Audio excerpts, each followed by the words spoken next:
U.S. President Donald Trump announced new tariffs on dozens of countries that the U.S. claims failed to properly stop forced labor. The new duties, which range from 10 to 12.5%, will replace global tariffs that rolled out earlier this year and expire on Friday.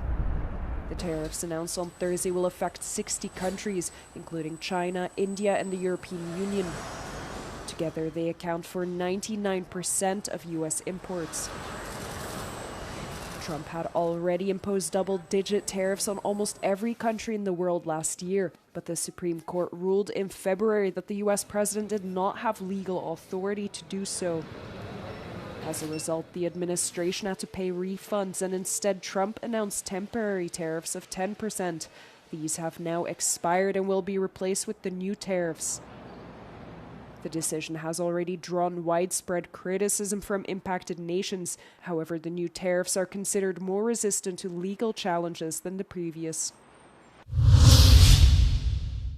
U.S. President Donald Trump has threatened to use frozen Iranian assets to pay for damage to ships and cargo in and around the Gulf. Trump wrote on his social media platform, Truth Social, that, quote, any and all damages done to ships, cargo, or anything related thereto will be paid for by Iranian money that the United States has in its possession and controls. In response to Trump's statement, Iran's Foreign Minister Abbas Araghchi said Friday the seizure of the assets to pay for shipping damage was, quote, an incendiary precedent.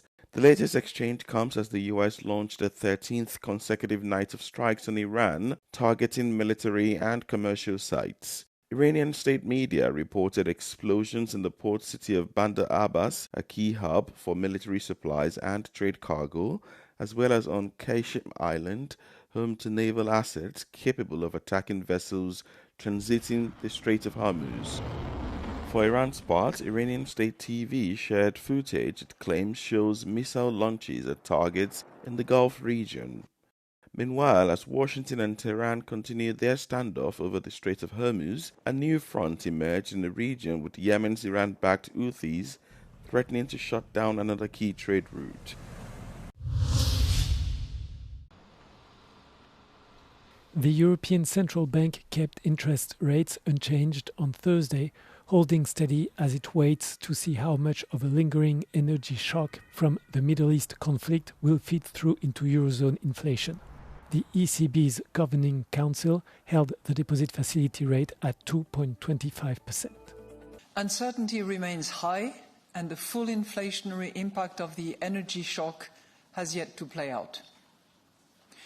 We are therefore closely monitoring the intensity and duration of the shock, as well as its indirect and second-round effects.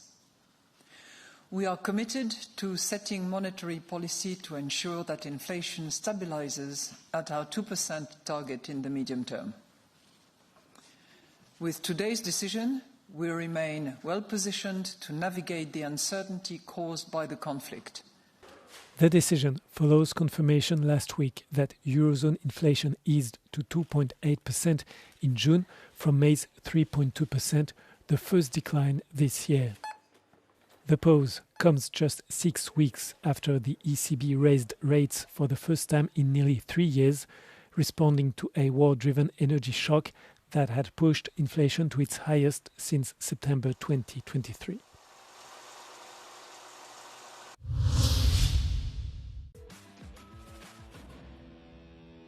The future euro banknotes are taking shape, and this time, European citizens themselves will have a say.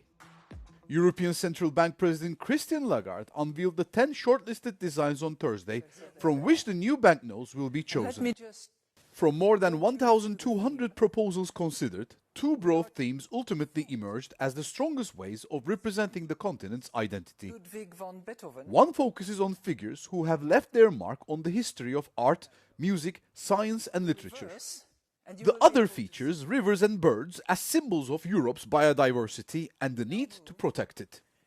Should the cultural theme be selected, the new banknotes would feature some of the most influential figures in European history, including Leonardo da Vinci, soprano Maria Callas, Nobel Prize winner Marie Curie, and Beethoven. Should a nature theme be chosen instead, the new banknotes would depict several European bird species, each shown in a river landscape alongside major European Union institutions featured on the reverse. EU citizens will be able to express their preferences between the two themes through a survey on the ECB's website. Once the winning design has been selected, the ECB will proceed with the technical stages required to produce the new banknotes, which are expected to enter circulation from the end of 2026. Activists behind the far-right Save Europe Act campaign are taking the European Commission to court after it refused to register a petition calling for a suspension of legal migration channels and the remigration of legal third country nationals deemed unintegrated. The Commission rejected the initiative on Thursday, arguing it would discriminate on the grounds of race and ethnic origin and was therefore manifestly contrary to EU values. Austrian activist Martin Schellner, the movement's leader, told Euronews their legal team is ready to file a lawsuit as early as Monday. The petition calls for a temporary suspension of non-Western immigration channels, including study and family reunification visas, and the return of legally resident non-European nationals considered a serious cultural or financial burden. The campaign is backed by nationalist figures including Hungary's Viktor Orban, Spain's Santiago Abascal, Romania's George Simion, and Italy's Roberto Vanacci. While European citizens' initiatives require 1 million signatures from at least 7 member states to be considered by EU institutions, the campaign says it has gathered nearly 600,000 signatures informally. Welcoming the rejection, Greens MEP Cristina Guarda described the petition as hate propaganda promoted by the far right.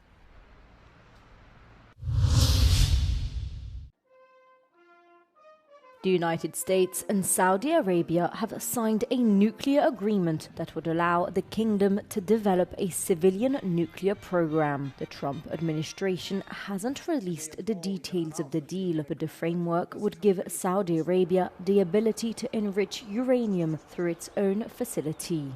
The agreement was signed alongside what they say are bilateral safeguards against non-proliferation. In a statement, U.S. Energy Secretary Chris Wright noted that the highest standards of nuclear safety and non-proliferation would be upheld.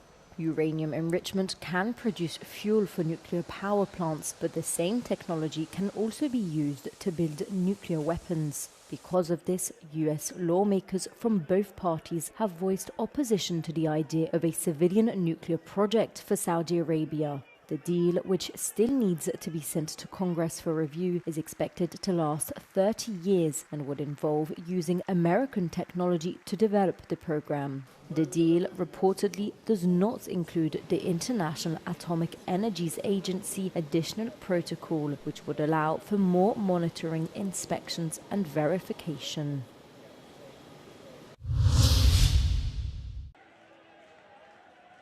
Thousands of young people in India continued to protest on Thursday in what has been dubbed the cockroach protest, sparked by a scandal involving leaked exams. Demonstrators who were met on Thursday with tear gas, water cannons and batons by police are demanding the resignation of India's Education Minister, Dharmendra Pradhan, as well as examination system reforms and compensation for the families of students who died by suicide after the exam paper leaks. There have been resignations taken all the way down when things have not gone done the way they should be. So we deserve the accountability we need, and we want the government to give the compensation to the families who have been, who have lost their sons and children. In response, Indian Prime Minister Narendra Modi addressed the issue on Thursday, calling for fast-track courts to handle examination paper leak cases. The movement has gained a wider following among Indians over government accountability, unemployment and economic opportunity. The over a month-long protests are considered one of Prime Minister Modi's government's biggest challenges yet.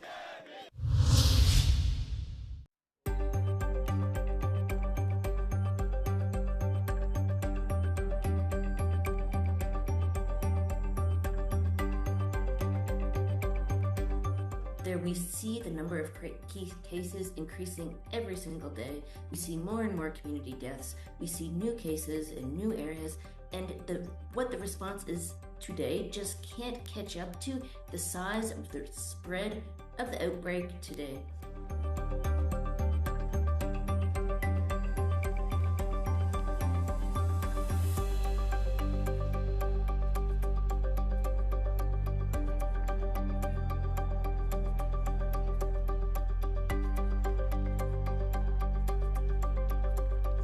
There are places where you have one community death in a new area, and in a few days you have 17 new cases. It's such a great example of how infectious anyone is that stays in the community as soon as they have symptoms. So if we don't have proper surveillance in place, if we're not able to monitor every single person that was in contact with a confirmed case, every single person that's at risk of developing the disease, if we're not able to monitor this, the outbreak will continue.